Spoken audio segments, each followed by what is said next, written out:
Yeah, good evening, one and all. I welcome you all to the series of webinars by Yashoda Group of Hospitals, by Department of Emergency Medicine and then Critical Care Wings. Today, again, we came up with an interesting topic: air ambulance services. We invited ICATT team, which is a pioneer in providing air ambulance services across India as well as across intercontinental. So I welcome Dr. Shalini and Dr. Rahul to the webinar.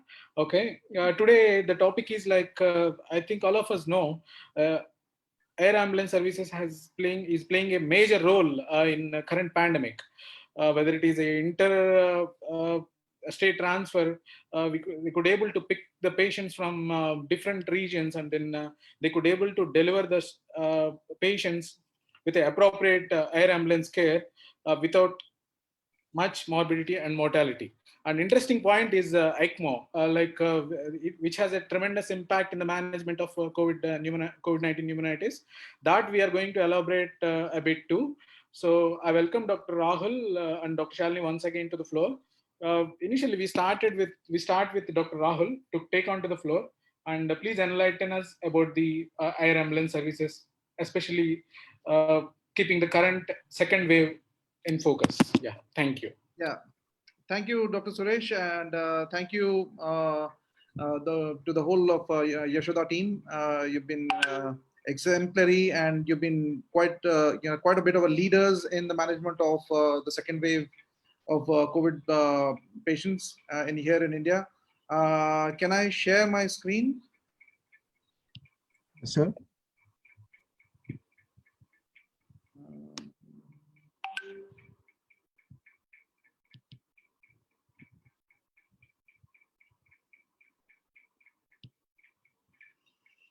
Okay, so I'm here with my colleague, Dr. Shalini. Both of us are the founders and directors of ICATT. We've been on this forum a few times in the past, so I'm not going to delve much on what ICATT is and what we have been doing over the past quite a few years. So the ICATT was founded by both me and Shalini. We are both intensive care doctors trained in UK, and we are both Ecmo specialists. We are trained in Ecmo. And we came back to India with a dream of establishing a world-class air ambulance service for transfer of the most critical patients. And that's what we've been endeavoring to do ever since we've arrived. We've played a very active role in the past disasters, in the Kerala disasters during the floods, and because of which we are now in the advisory group for the Ministry of State for Health. And even in this pandemic, we have been very, very active, as it now will be apparent. So I'll come straight to the topic without wasting any more time. The role of air ambulance in the second wave. So the second wave, which we are going to talk about right now, we are all experiencing as part of the emergency medical community how devastating this is, especially to the younger age group. We are seeing a lot of very critical younger age group from 25 to 50 years old.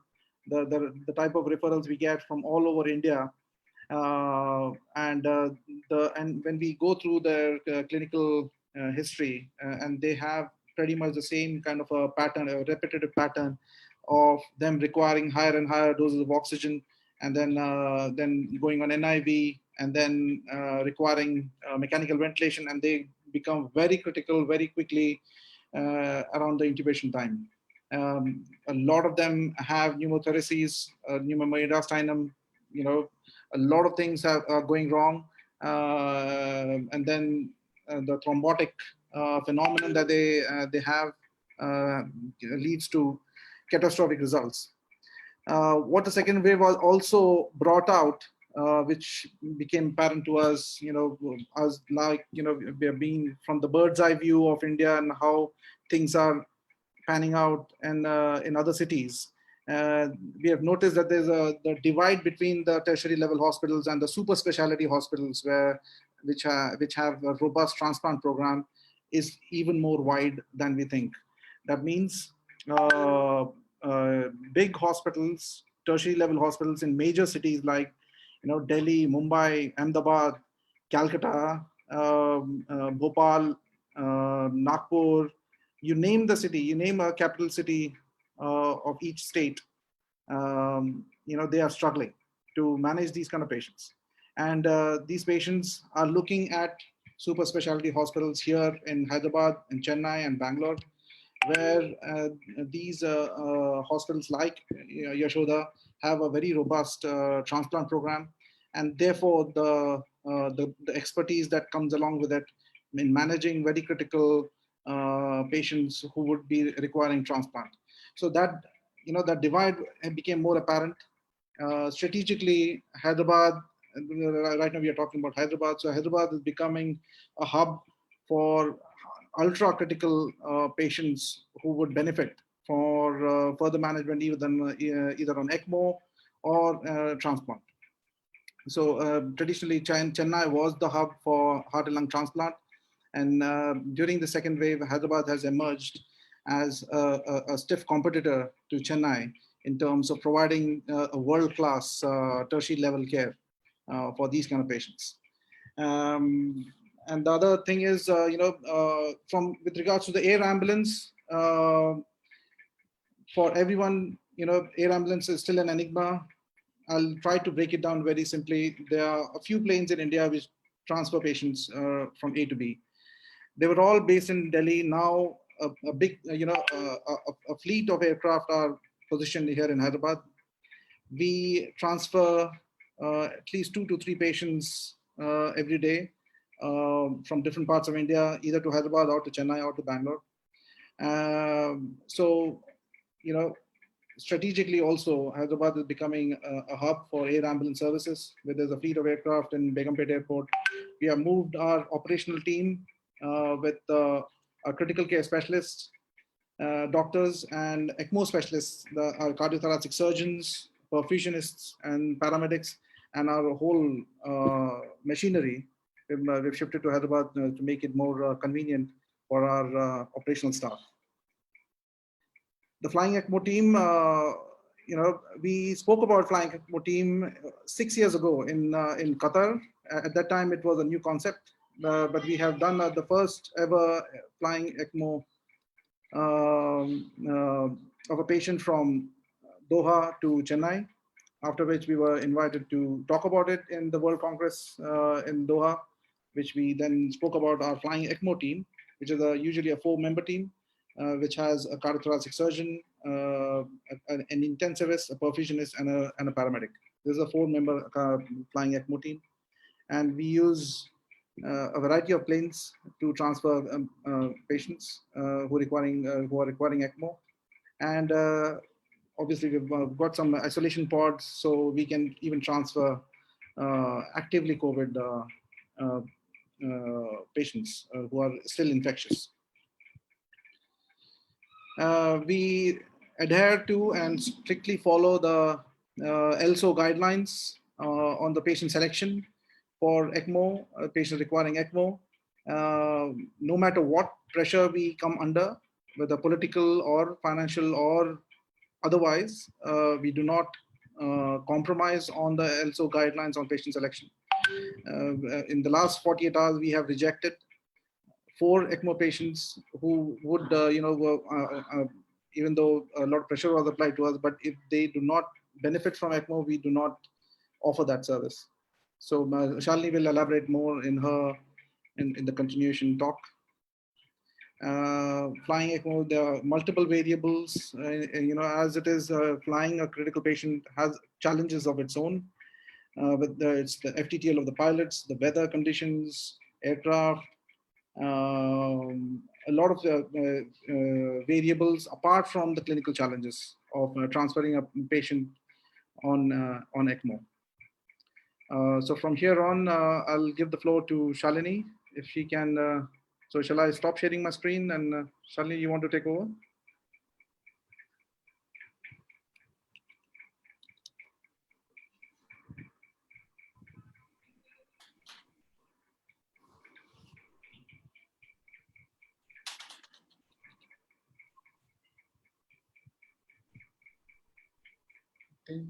From the Flying ECMO, I think we can take it forward.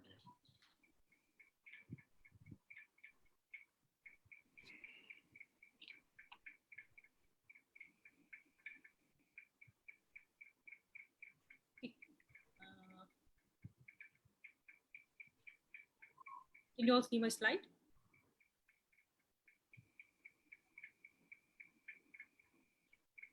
Yes, yes. Okay, right, okay. Hi everyone, thanks to Suresh, Dr. Pawan and whole team of Yashoda again, family of Yashoda, inviting us to give a talk on the air ambulance.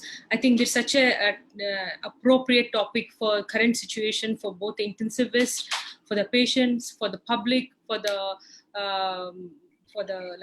transplant teams. I think it's end of the day, it's a collective effort. This war is not war of the doctors, it's not the war of the government, and the world prepares for any kind of a war for years together. It's like millions and millions of money has been put in to prepare for one small war that could be fought remotely fought. But here we are faced with this war, which we call it a biological war, a viral war, whatever we call it. This is a war that has been slapped on this entire world, which nobody was prepared for.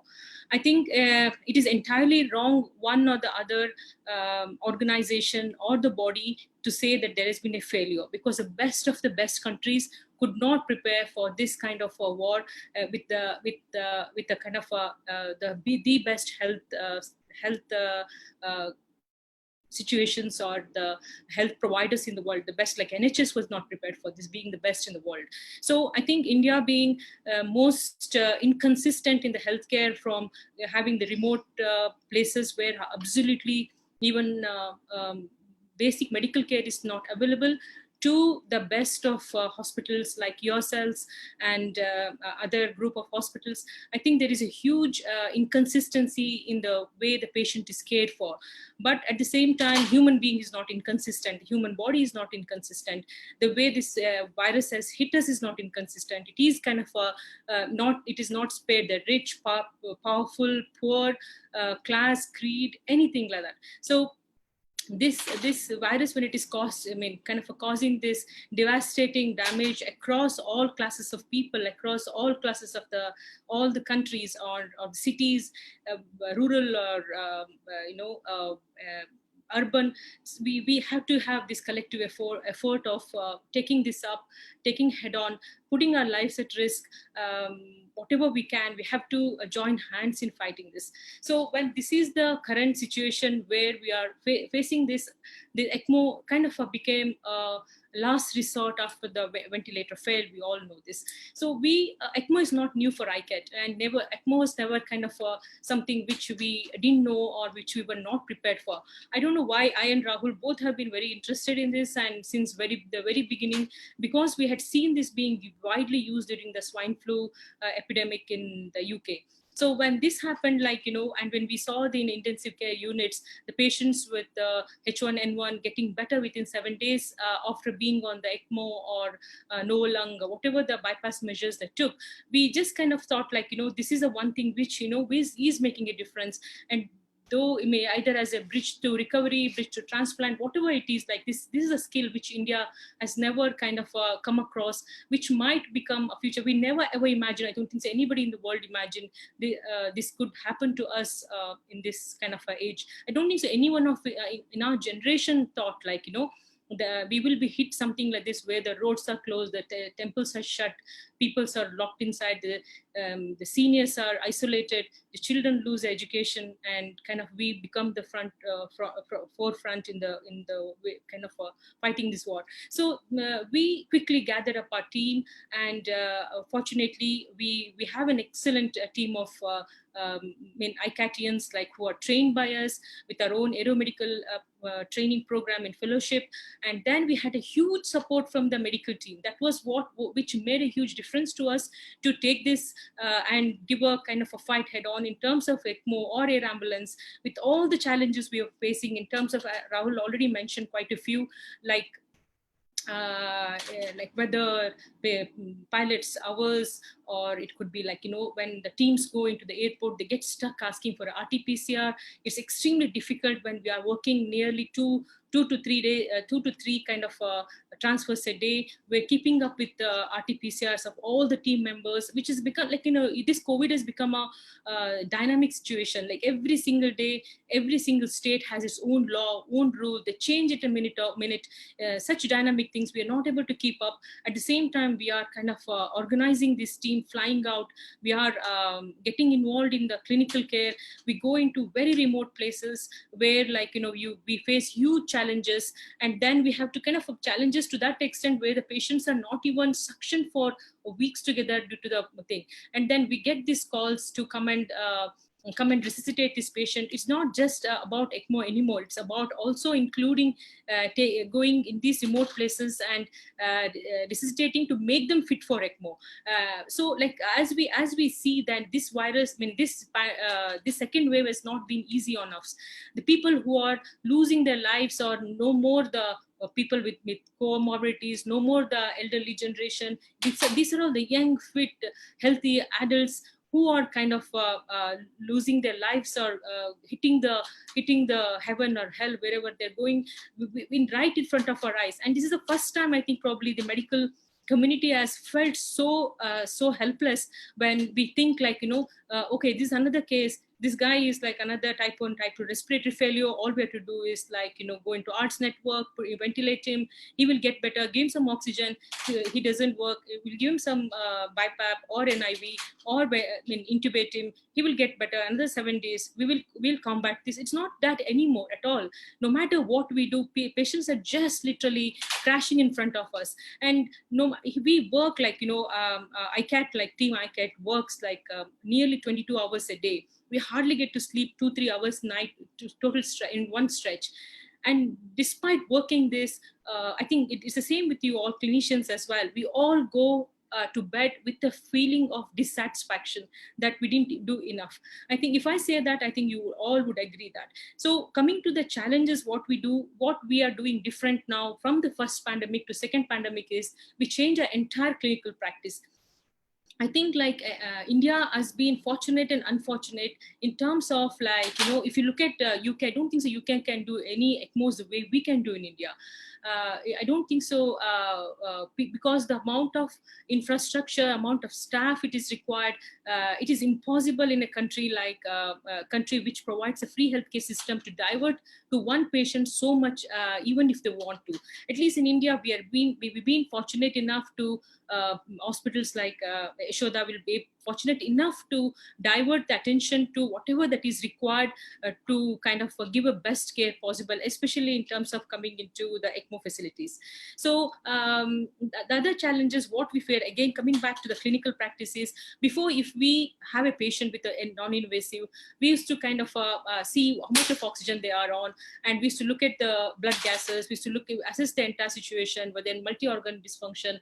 We used to get the patients on the non-invasive, and we used to kind of comfortably transfer them anywhere in the world. But we just changed the practice in this because after very bad experiences, learned in a very hard way that these are not the patients which we could take kind of we did what exactly we did the last, like, a year ago, or even 6 months ago. So we have devised an entire new standard operating procedure of looking at this patient and managing this patient, even just kind of moving from the trolley to, from the bed to the trolley. We have changed our practice. One of the practice what we changed was if somebody is on like oxygenation of FiO2 of more than 0.7, and if the PaO2 is less than 70 millimeter mercury, we just change the practice that this patient, no matter what we do, will require intubation with a standby ECMO. You might be thinking it's overkill, but I think end of the day, life is priceless, and the safest practice is the only thing that can take you a long way. Of course, it looks like a kind of we are overdoing it, but believe me, this is the only thing why we have the lowest mortality on the air ambulance or in the transit or in the transfer until today among every other air ambulance provider who claims to be kind of doing this for years together. And the reason being, like, these patients on the intubation, they'll be very poorly optimized, and on the intubation they crash, they blow pneumothoraxes. I'll just give a small example of Superintendent Police in there itself, one of your very closest district, because if I say that district name, you'll all come to know where we are talking about. Maybe you'll all come to patient confidentiality. He's only a 42-year-old guy who, I think probably a late presentation. He came to hospital. They kind of, he was on BiPAP, went into non-invasive ventilation, quickly deteriorated, got intubated. We called because like he was on FiO2 of like 1.0 and saturations were around 80s. And then they proned him, like we kind of, the team was flying to Surat for another case of just a ECMO transfer who's already been initiated on ECMO. So we thought this is a priority. He's a young guy. He's a frontline warrior. We'll get him stabilized. We'll bring him to the ECMO center or the transplant center. So we flew in there. We diverted the entire team by speaking to the Indigo, because I think you all must have read recently that we did a free air transfer, including the initiation of ECMO for Indigo cabin crew. So we have a very good relationship with the Indigo team. So we kind of diverted. We got the our team off the plane. We deplaned them. We got all the equipments offloaded in the middle of the transit. We diverted the team to come to this place, and then we landed there like in the early morning, 6 o'clock. The kind of a police, like literally, were the team were picked up literally kind of very briskly. We reached the hospital. Fortunately, this guy was prone and he started stabilizing. His PaO2 came up to 120. So looking at, as Rahul said, we followed the also guidelines. His FiO2 was reduced to 0.5. We started stabilizing. There was no kind of rush into doing an ECMO into him. So we said, okay, we'll plan the logistics now. So we were moving the planes to come. So again, he started deteriorating slowly. Like, his FiO2 went up to 0.7, and then his saturations were around 85, 88, which again is not bad in this COVID situation. What we are seeing, all the organs were functioning very well. He had a central line. So we said, like, okay, right, looks like what we need now is an ECMO initiation for the transfer, because we know when moving these patients can get very unstable. And as I said, as the protocol which we have devised and we modified to air transfer anyone, we said, okay, let's initiate the ECMO. This guy was kind of, we supined him 3 hours before the ECMO initiation as our standard operating procedure, because we do not want to supine immediately and go in. He was kind of stable on supine for an hour or so. Then he blew his first pneumo, and the team was all scrubbed to do to initiate the ECMO. So on that, the hospital had a very good kind of a backup team in terms of, we had one cardiothoracic from our team, a cardiac anesthetist from our team, 2 perfusionists from our team. The hospital, because he was a top officer in police officer, so that the hospital gave a very good support in terms of having their 2 intensivists, 1 cardiothoracic surgeon, their own perfusionist, and pulmonologist. Like, there were 11 specialists in that ICU that night. At kind of, it was around 11 o'clock. We blew a first pneumo even before the cannula went in. Right, they just put a chest drain in, and then he blew another pneumo on the other side. They put another chest drain in very quickly, because the entire specialty was there. There was no time, the waste of time. Within literally another 15 minutes, he had a cardiac arrest. The CPR went on. I think we went against all the guidelines, whichever kind of CPR guidelines, whatever put across in the COVID situation, just because everybody's first priority was to save this guy. The resuscitation went on for 45 minutes. Then it went on for 2 hours. Nobody would want to stop. After 3 hours of resuscitation, we were like literally every single minute was like input was there. We just didn't want to stop, because he was a young, fit, healthy guy, and ECMO team was there, machine was there, circuit was there, everything was there. But we still couldn't get him out at all in the situation. There's absolutely no way of getting this guy out of the situation. He just got more and more unstable. Then the team with the very senior cardiothoracic surgeon said, like, I think this is it. I think anything more is futile. We didn't want to give up, but then the entire team decided, I think we should give up at this stage. So this is what the situation, what we are facing as we kind of as we see. This is when even with the best of best equipments in the world, best teams, best possible infrastructure, we are not able to save a lot of people. But despite that, like, as we are moved from like last, if you can say, like, we forget even what day it is, what time it is. Like, we suddenly started 6 o'clock, and the next thing I see is like it's 1 o'clock in the afternoon already, and we haven't even had our breakfast. And this is how intense the work is. We get calls like, nearly at least like in 4 hours we have 200 calls run out of our call logs, and the calls like comes from across India. There are some people asking us like, can you come and airlift my aunt, my sister, my brother? I mean, as Rahul said, we have refused doing some of the ECMOs where we think this is not a right thing to do. This is a futile attempt. There's no point. End of the day, we can even call it like a business for us. We can just take the ECMO kit, we can take the plane, we try to attempt to do an ECMO, but then we can say like, like, oh, we couldn't do it and just walk off. But we have become, we have chose our kind of, we have become extremely strict on a clinical triaging.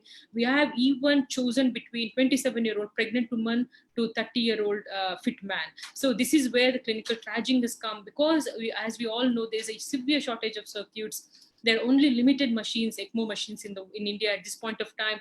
They all have to come from abroad. Like, there's no ECMO machine that is produced in India, manufactured in India, and there is a huge waiting list with the limited resources. With limited skill set, limited planes, limited ECMO machines, limited ECMO beds across India. Hardly, I think, 8 centers has the capacity to do ECMOs in India. We for 1.3 billion population, even if you think 0.1% requires ECMO support, we are not capable of doing this. And of course, nobody can do this. So one of the case report which I can talk about is like, this guy was another employee of Reliance, a very fit, healthy guy, of course, Punjabi from Ludhiana, very well built. We went right in the middle of the farmers' protest. There was no connection. The team landed we landed in Delhi, and we had to drive through all the protests, and in the middle of the thick fog that time, like it was in kind of a winter time. So we went, when we reached there, like, initiated the ECMO, and once we initiated the ECMO, then we kind of mobilized the air ambulance to go land there in Alwara. Is one of the airfields where we can land. And because it is very close to the Pakistan border, it has got a very limited number of hours where we can land. And once we tried to land there, the weather was not conducive, so we have to kind of divert the plane. We attempted to land twice. We diverted the plane. We had to go and land in Chandigarh, and then Chandigarh to Ludhiana is nearly 2.5-3 hours drive. We didn't know what we are going to come across. And anytime we do ECMO, that's when we kind of started that practice as well. It all, like, every day we evolve. Every day we think what is how better we can do this. After every single transfer, we have a debrief, and we sit and go through every step, and we see, okay, what is that tomorrow we can do better. This is the only way why we are today what we are. To be honest, like, I think we're very, very proud of setting up a service like this, and also running it kind of almost kind of without much glitches from every angle you can see. So when the next day we got landing only to do, and again we got diverted, and the plane landed in Chandigarh. The team was in Ludhiana, so we had to go on the road in a thick fog, and then we decided to have a backup ambulance, because we knew 3-hour drive, anything can go wrong. If the ambulance breaks down, then we just kind of, there's no way of getting out of the situation. So we had a backup ambulance. Then we kind of got one thing which I can say is, like, the police force has been extremely helpful, like, to us. Like, it's always, they've been very helpful when it comes to saving lives, but this time they've been extraordinary in terms of, like, giving help in providing green corridors or even escort. So we're sitting here, we contacted the Ludhiana police commissioner. They said, okay, right, we will give you the police escort in no matter what, for which protest, which traffic, we'll take care of it. So we got the entire escort arranged from the Ludhiana hospital up to Chandigarh. Right, when we reached Chandigarh, we thought about it. We always run this drill in our mind: what can go wrong, how we can get it, how we can make it not have any kind of obstruction when we do this. So when we were kind of having this mental drill, we realized that when we go to Chandigarh, if there is any kind of again, because winter, if there is if we don't get a weather clearance, we'll be stuck there with the patient, and will not be able to come back again. It's a one way. So in Chandigarh, there was no ECMO support at that time. No hospitals had done ECMO. So we spoke to the Fortis Hospital. Again, like, friends, networking, it's so important. The Chandigarh hospital, the intensivist said, okay, we have never done ECMO. We don't know what to do about this. We said, like, okay, right, can you, we have an ECMO machine, we have a team, all you have to do is give us a place where we can park the patient with some oxygen. They said, fine. Then he cleared the entire bay for us, despite having the humongous pressure of the bed, middle of the pandemic. He cleared a bay for us to park there, and that was only a standby plan, because every single, as an anesthetist, like we always trained to think in terms of plan A, plan B, plan C. So my husband calls me a pessimist, but I think because like every single time we plan something, we think like, okay, what if this doesn't go wrong? If it doesn't go right, like, we need to have a plan B. But I think that is the training which always takes you, and if there are a lot of trainees today, if we have joined, I think that will take you a long way in terms of a successful outcome if you always have a plan B to whatever the plan A you have. If you are doing a rapid sequence induction, you always, this is a plan A, this is my plan B, this is my plan C, and this is my backup plan. Always have that in mind, and that's extremely important when we are training. And Dr. Suresh would agree. Yes, he's also trained from the UK. So, and then next thing is we had this backup hospital there with the backup ambulance, with the police escort. This patient was the most stable patient. But at the same time, if we didn't have this plan, if one thing had gone wrong, we totally would have lost the entire plot. So that's what it all goes into. It's not just clinical anymore. It is much more than clinical. Of course, clinical skills are the highest here. Along with that, every single logistic support plays a huge role. And this is another patient who we had to there was no connection to go to Gandhidham. We had to mobilize a plane just to take the team there. This girl was only 30-year-old, so the family wanted to do everything possible to rescue her. When the team, we had the entire team went there on a charter plane just to drop the team because of the connection problem. When the team went there, unfortunately, the box which had the circuits of the Ecmo circuit was forgotten on the plane, and the plane flew off to another destination, which was nearly 5 hours away. 5 hours away means 3 hours away. That means like almost 800 kilometers away. Then this place has no kind of direct access. You can't go borrow a circuit anywhere, especially with all the circuit shortages. This place had never seen ECMO in its life. So, and middle of the family were tense, the situation was tense, the surgeons were tense, because it is not a situation which can you easily come out saying like, okay, giving an excuse, because the entire this one of operation of going by charter plane was we can reach early and get this ECMO done. I mean, it is these kind of things can happen with you, me, any one of us. I won't blame or anything, because things like this, when under pressure, we can make small mistakes. Then when we access, so there was no circuit, and we have to arrange a circuit in Ahmedabad, that is the capital city of Gujarat. There are two taxis which ran in the opposite direction to meet in the middle because it was not easy at all. It took 3 hours to find a circuit in Ahmedabad. Two taxis ran in the opposite direction to meet at the center point, pick this one circuit, and run back again to the hospital. They initiated the ECMO very successfully, and patient was very stable. Then the oxygen pressure in the hospital started dropping. Again, another panic. Fine. Somehow the patient was stable, nothing went wrong, everything was smooth. And the next day morning, we were mobilizing the air ambulance to go and land there. Very limited hour again. The Gandhidham is kind of a very small airport, a private airport, not very cooperative airport. Staff there. Somehow we managed to get a landing. It's a long distance as well. When we managed to get a landing, it is coastal, probably all know, and the plane disappeared off the radar for half an hour. All our breath was just stopped. Like we thought we just lost the entire team going to retrieve this patient.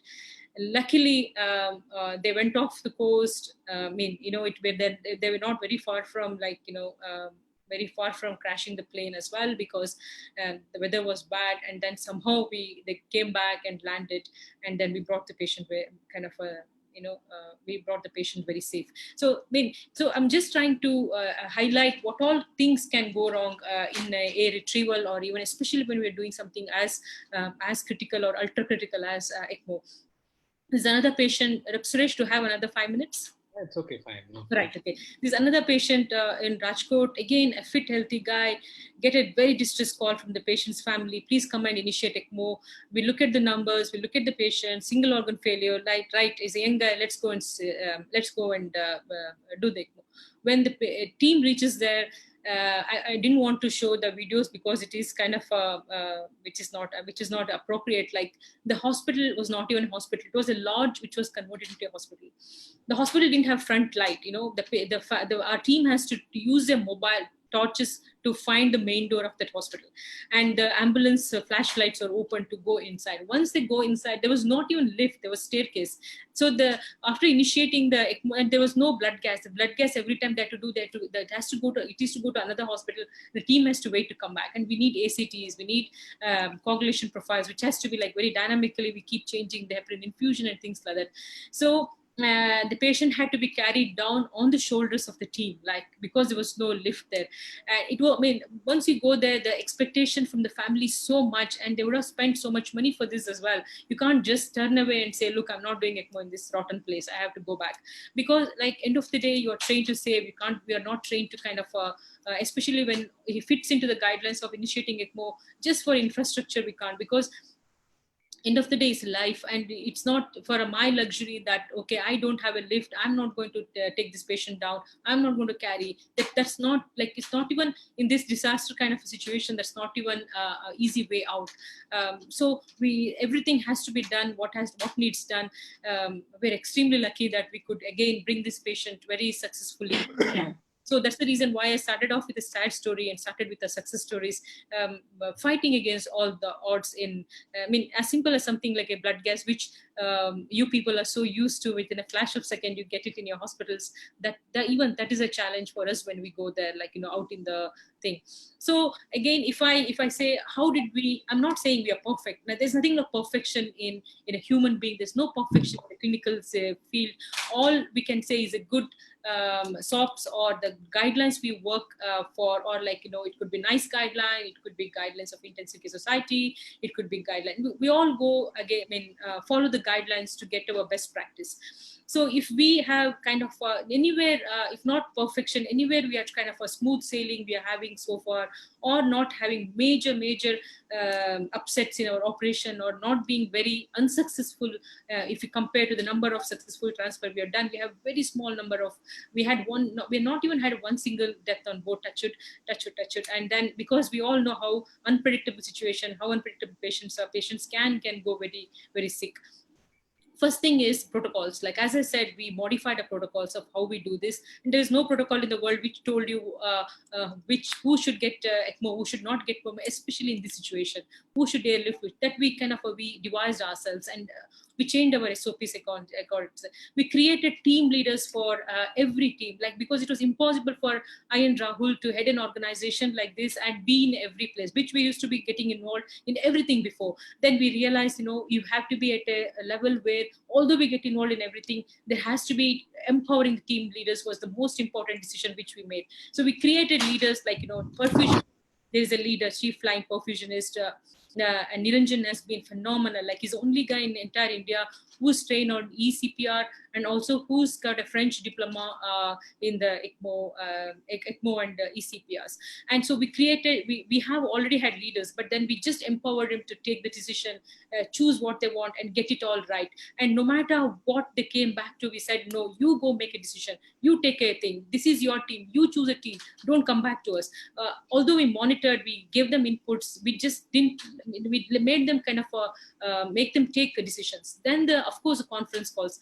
We do, like, at least like every day we have a team call before every transfer, after all the transfers. We just kind of have all the team leaders to come in the call and decide who does this, who does not do this, what should happen, the tickets and the flight. Because you can see, if you have a patient who's sitting in Kota, you can imagine the amount of logistic that we require, including the RT-PCR test for the teams flying, who in the airport you can get stuck, our machines can get offloaded. We have had those experience of, like, when we went there, the girl, when she was only 28-year-old girl, in Delhi we went, and and we were like kind of we have to intubate with the ECMO standby, as I was explaining to you, and our perfusionist, she had forgotten the circuit. And the pressure on the team till the circuit reached Delhi again. We had to fly the circuit from Bangalore to Delhi. You can just imagine the pressure on the field for the team. Go intubate. We can't say we don't have circuit, we can't intubate. At the same time, we have to just pray these patients to remain stable until the circuit reaches. So this is why, like, we devise this checklist. It is all about checklist. For every small thing, team going out, team leaving, team getting into the ambulance, team coming out of the ambulance. We just divide checklists, like multiple checklists we kind of operate on. I think one of the checklist, I think if you know, you all think the aviation has the best checklist. Actually, it's the Formula One who has the best checklist in the world.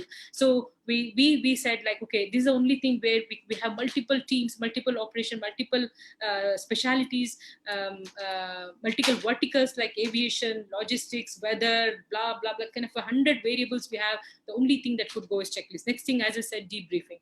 Then constantly improving every single day what we can do better tomorrow. And team building, which was again, like, as the team leaders in this kind of situation where a lot of doctors are apprehensive to come into the hospital, into the ICUs, which we already know, because end of the day, for everyone, the life is important. And here we are going, putting ourselves, exposing to something which we don't know. We could be like, of course, we can only be a one mother, one father, and most a lot of times one son or one child in the family. So we and we have to put we have to keep the team motivated. We have to make them give their extreme performance, like the best performance in the extreme conditions. And they're going into remote locations, keeping the team motivated and making them perform is the biggest challenge, I would say. And every single day, wake up and think, hope none of our team, like, fall sick, none of us get positive, none of them, like, because you feel very responsible there for them. We feel very responsible team. It is not like a huge organization or like, corporate hospitals, like the way you have, it's not a chain of hospitals, but at the same time, the responsibility to your own team members, your staff is extremely high. And keeping them, as I said, motivated is not an easy thing, especially they're traveling, they're flying. The airports are the epicenter of coronaviruses and the COVID breakouts. And these are the people who are going in there into the airports, flying out in the aircrafts, in the closed cabin. And of course, our operation team has been excellent. None of us have taken a break almost since 3 or 4 months. I was just telling in the afternoon, I haven't listened to one single music. Music sounds like sounds depressing. Things like, can we really afford to listen to the music? Is that what it has come down to? We don't know when we eat, when we sleep, when we get up, when we work. And of course, the last thing is relationship building. Even if we take today, if we have invited us to talk, it is because of the relationship and the trust people like you have in us, that, okay, these are the people I can trust with my sickest patient, bring them safely to my hospital. That relationship counts a lot for us and means a lot for us. I think I don't know whether I ran over the time. Thanks everyone. Thanks for being so supportive and bringing us back again to give this talk. I hope it's been useful. Thank you so much. Yeah, that was a very great introduction by Dr. Rahul, and then good finishing by Dr. Shalini.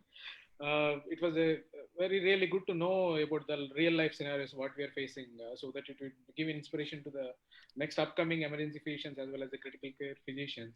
There are a few questions before ending the sessions. I would like you both to answer one by one. One question is, how many medical personnel should be present on board, and what are the prerequisites to be an aviation physician or paramedic? Aviation paramedic. I think Dr. Shalini can take this question. Right. See, the way we train our, as I said, most of our doctors who fly for us are trained in our own fellowship program, which we spoke about in the last talk, which is a very specialized fellowship program where we chosen the best across India in terms of we didn't not a very junior level we went into the leadership level, and we said, okay, these are the guys whom we make the first aeromedical commandos of India. So they were trained extensively in a fellowship program, and their training was parallel with both the paramedics and the doctors in sync. And so that they know how to complement each other, because paramedics also play a huge role in this. So if you ask me, has been the training. And but at the same time, we couldn't train an Ecmo, a cardiac anesthetist, or a cardiothoracic surgeon to become a flying doctor overnight.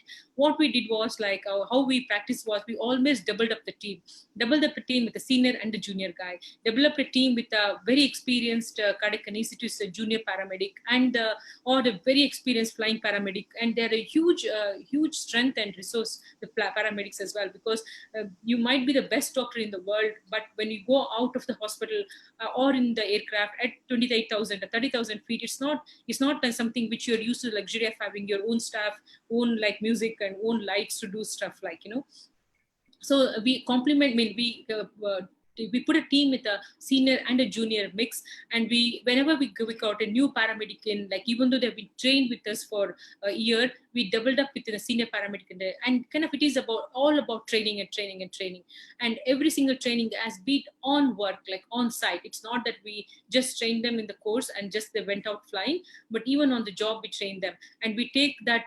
There are a lot of times when we develop the team and send the teams out to the hospital or in the plane, even though it costs us double, we didn't care. All we needed was the safety and the training of the. This is how like kind of we've been training them by doubling up the teams as well.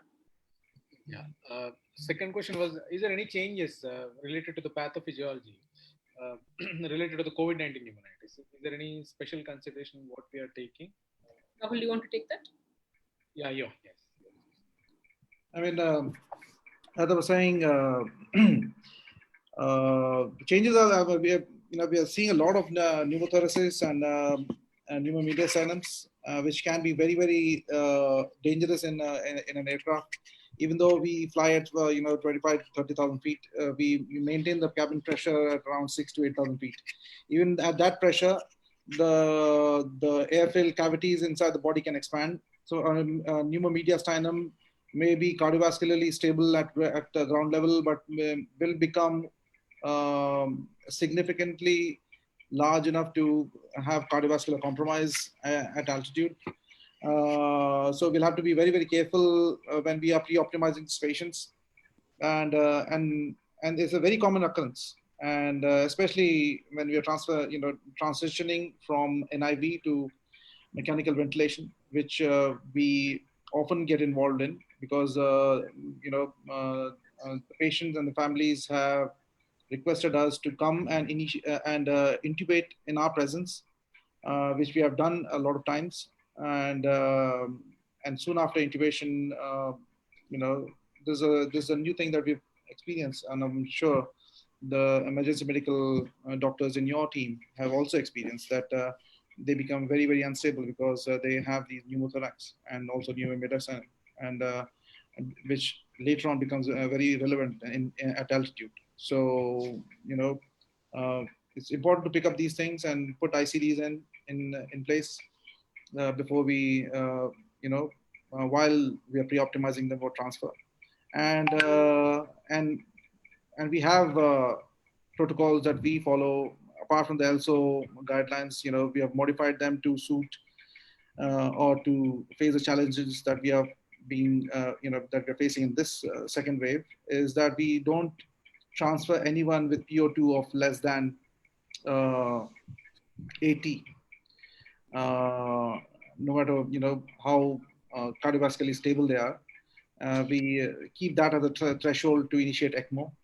PO2 of less than 80 and PCO2 of more than 50, even with single organ failure. So because these patients get really, really unstable in transit. So it's I think as a golden standard, I think it's better to put the drains or ICD before air transport. Yeah. So simple pneumothorax can be converted into the tension one, or the pneumomediastinum might increase, right? Correct. Yes. There is another question: can the patients waiting for organ transplant or post cardiac arrest, they can be shifted in an air ambulance or not? If yes, then any special precautions to be taken? So I think patients waiting for, we used to do a lot of patients waiting for kind of a lung, heart transplant before. But now when in this situation, like when we are looking at these patients, I think every single patient is a potential to transplant. So the Ecmos are initiated like either bridge to recovery and bridge to transplant. So we potentially treat every single one of them as potential kind of a bridge to transplant, because that is extremely important to preserving all the organs. It is when we go to initiate Ecmo, or when we go to airlift somebody, we see these patients are extremely unstable, and like even though they'll be looking stable to us, we know it's just a matter of like 24 hours before they go into multi-organ dysfunction if we do not resuscitate them well.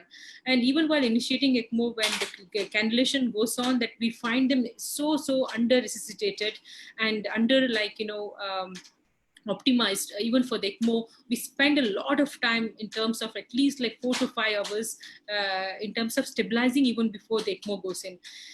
Basically, I do not blame these remote hospitals or anybody for that matter, because the workload has been so high that it has come to the point like, okay, tube the patients and let's move on to the next patient, as long as they keep some saturations and keeping the brain perfused. So when this is a situation like, these are not kind of when we go there, although they look like they look good on the number wise, but the intravascularly they're dry, they're hypoperfused, and they're literally on the verge of slipping into mods. So we have to kind of we have to optimize them to keep the organ preserved, because tomorrow we bring a patient who goes into like a liver dysfunction and hypoperfusion of the kidneys and AKI, and next thing we do not want, they'll never ever become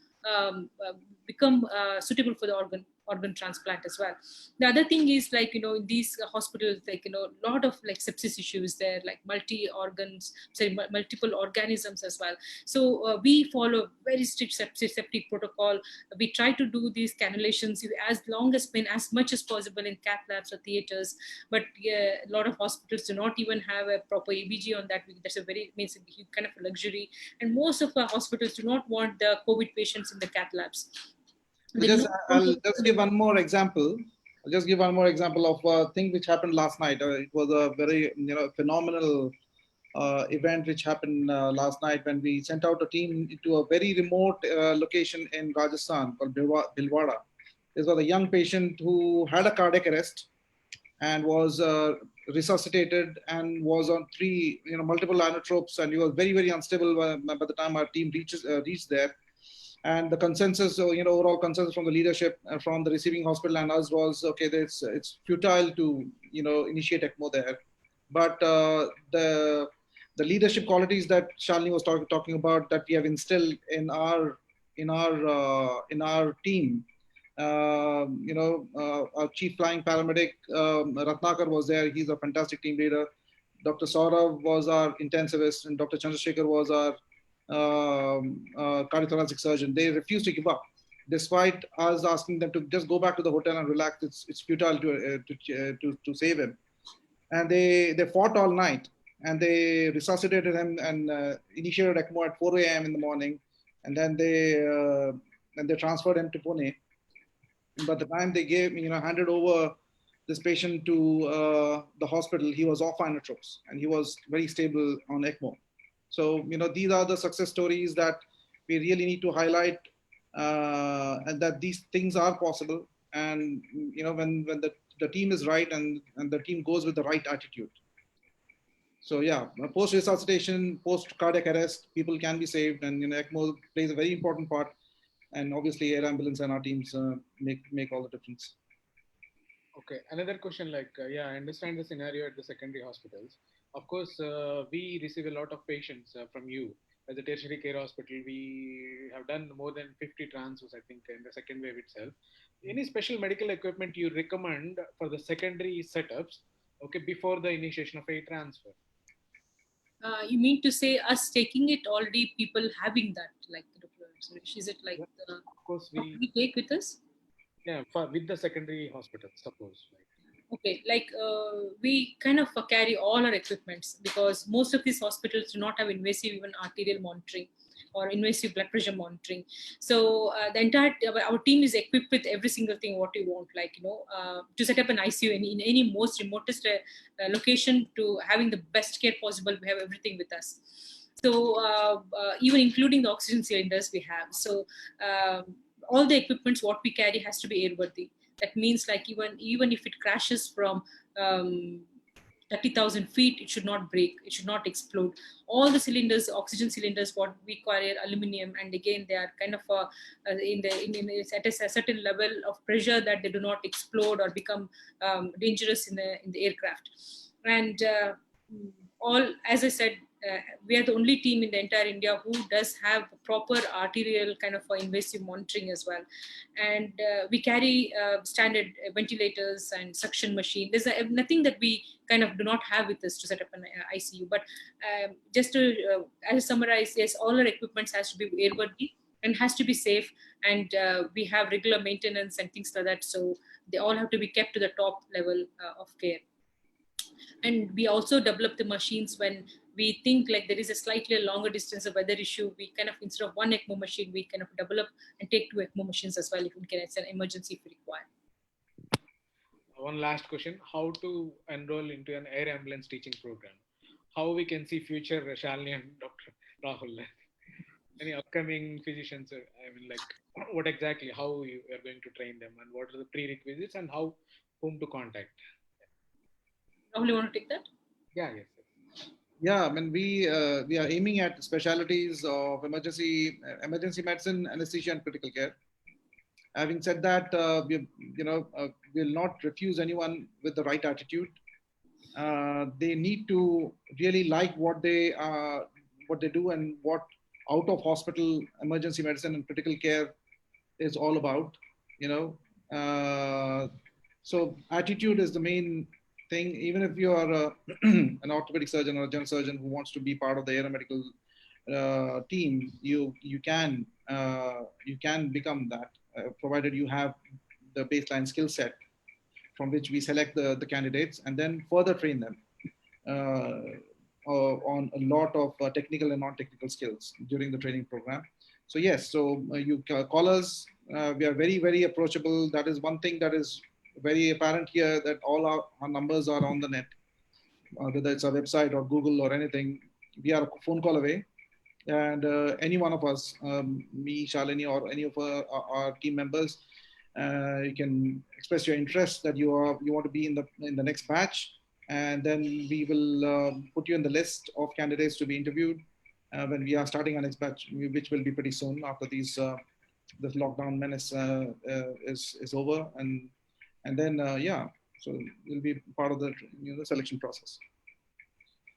Thank you so much once again. I think being partnered with Yashoda Group of Hospitals, and thanks a lot to give your time. I can understand how much you're pulling through in the current pandemic. I think. Thank you very much, and see you again. Yes.